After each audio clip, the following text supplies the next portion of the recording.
আপনাকে কেন অ্যারেস্ট করা হয়েছে? 10 লাখ টাকা দিয়ে আমাকে অ্যারেস্ট করা হয়েছে। আপনারা 10 লাখ টাকা খাইছে এখানে। কে খাইছে? 10 লাখ টাকা খাইছে আপনারা ওসি। শুনেন আপনারা মামলান। আমরা অসহায়। আমার মেয়ের বাবা নাই। আমার ছেলের বাবা নাই। সুতার মেয়ের বায়ান। বিহু চলবে এরকম করবেন না। বিহু চলবে এরকম করবেন না। আল্লাহ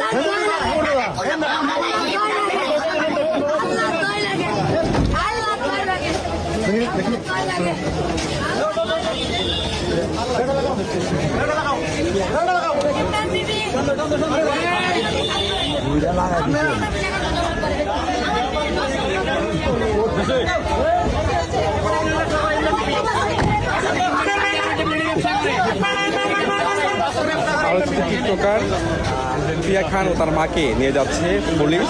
তাকে গত রাতে আটক করা হয়েছিল আবার থানায়, আসলে থানা বলা হয়, সেই আসলে থানা থেকে আজকে তাকে হস্তান্তর করা হচ্ছে তার স্থানীয় যেই থানা সেখানে। সেখানে তাকে নিয়ে যাওয়া হচ্ছে এবং একসাথে তাদের আলোকিত যে মালামাল ছিল সেই মালামাল একসাথে নিয়ে যাওয়া হচ্ছে। তাদের বিষয়ে গতকাল জানা গেছে যে তার মা তিনি আসলে মামলাবাজ, তিনি 24-এরও বেশি মামে এই ধরনের কাজকর্ম করেন বলেই আশপাশের মানুষজন বলছিলেন এবং একই সাথে তার পাড়া প্রতিবেশীরাও অভিযোগ দিচ্ছিলেন যে তারা আসলে এখানে উশৃঙ্খল জীবনযাপন করে।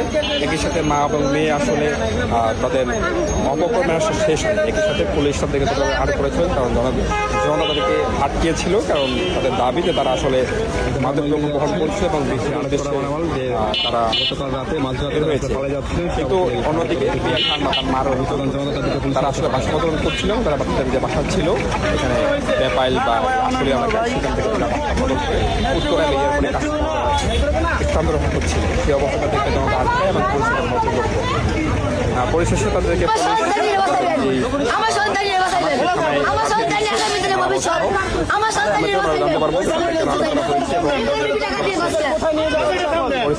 কোন পর্যায়ে আমরা জানি না।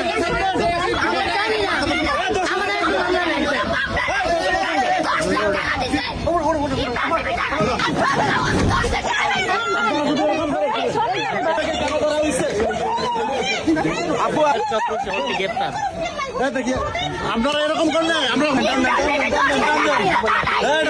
আমাদেরকে এই কাম করে দেখেন, কামড় দেখেন, এখানে দেখেন।